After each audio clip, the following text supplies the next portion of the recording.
Good morning. I might need a man. Yes, my name is very unfortunate. And this is the 11 o'clock news at 7.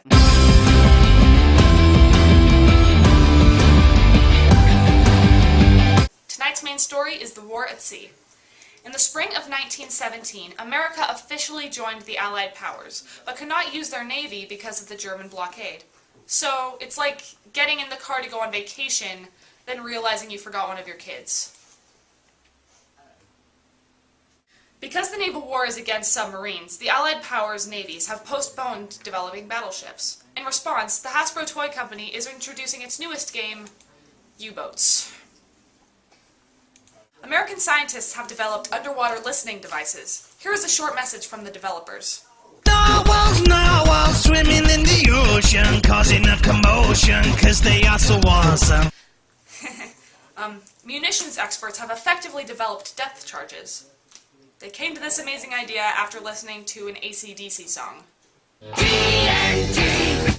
In November of 1917, 2 destroyers from Queenstown forced the surrender of the German submarine, the U-58. U-58? Oh, thank God, said the B-52s. When the U-52 surrendered, the Allied powers could not find any debris. They just assumed it had sunk. The same thing has happened to Houdini. But we'll never know where he hides. And before we move on, a quick word from our sponsor. And we're back! I now send it over to my co-anchor, Anders Strumpet, with the Battle of Jutland. Anders? Oh yeah, Cody Simpson looks so hot right now. Ooh, Taylor Lautner! Oh yeah! Anders! Hello, this is Anders Strumpet reporting on World War I's The Battle of Jutland. The Battle of Jutland took place on May 31st, 1916 at the Jutland Peninsula. The Battle of Jutland took place on May 31st, 1916 at the Jutland Peninsula, which is located off the coast of Denmark. The Battle of Jutland was a struggle between Germany and Great Britain that lasted 6 hours. Admiral Reinhard Scheer, a German naval officer, planned to arouse the desire to fight in the Brits by sending in battle cruisers in hopes that the Brits would send in a matching fleet from Rosyth. Not only did the British Navy send in battle cruisers from Rosyth, but the British Navy also sent in dreadnoughts from the Scapa Flow, after they heard of Germany's battle strategy to send in dreadnoughts to steam Britain's battle cruisers out. During the Battle of Jutland, Germany's fleet of dreadnoughts followed the battle north. So John Jellicoe sent his fleet west. Both fleets met in a perpendicular formation called Crossing the T. Crossing the T was effective for the British because once they fired, only Germany's weaker ships at the front could answer back. Neither naval commander was told to make decisions by authorities in the homelands as strategic decisions were made independently. In total, 250 ships were involved in this naval struggle. On average, the Germans took 27 hits in a time period of 10 minutes, while the British only took an average of 2.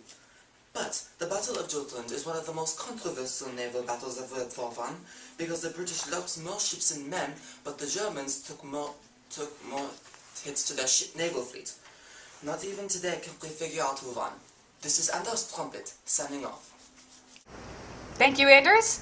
And now with an interview with Alan Flash.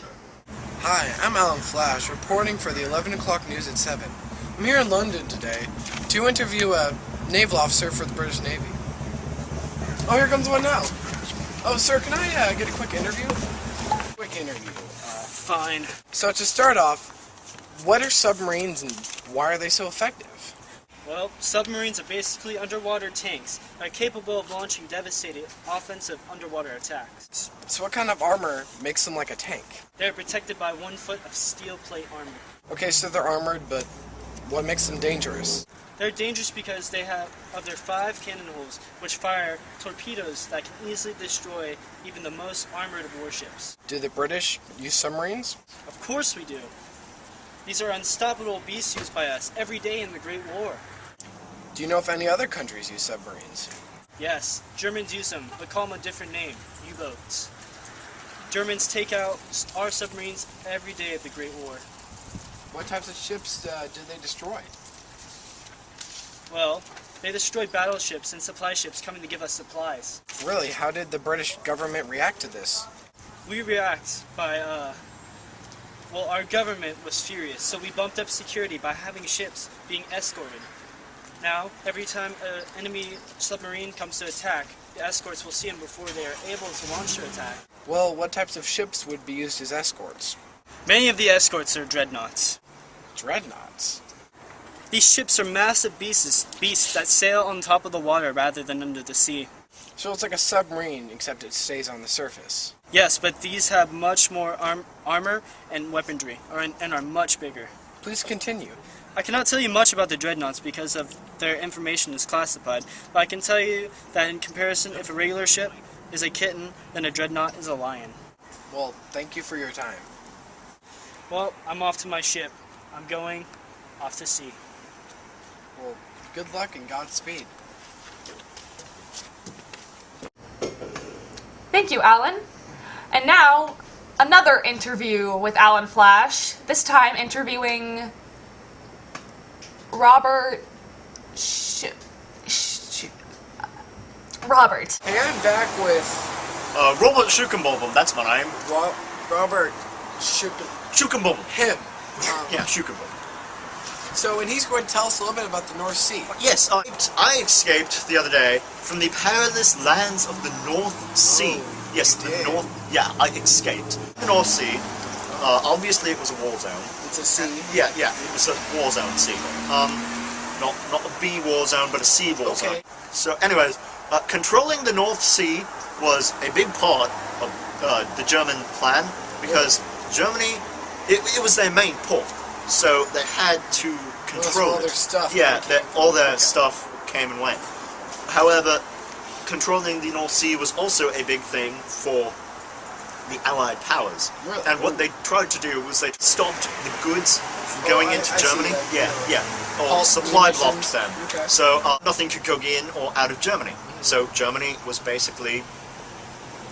Eventually Germany was forced to surrender. Yeah, Oh, okay. because they had had- no supplies yeah, they to didn't fight have them. anything. Okay. Well, thank you for giving us your angle on that, and you have You too, sir. a good day there. Yeah, you too, sir. Well, that's the news. I might need a man. This is Anders Trumpet. I'm Alan Flash. And if you've been seeing this in color, you might want to check your TV. Goodbye!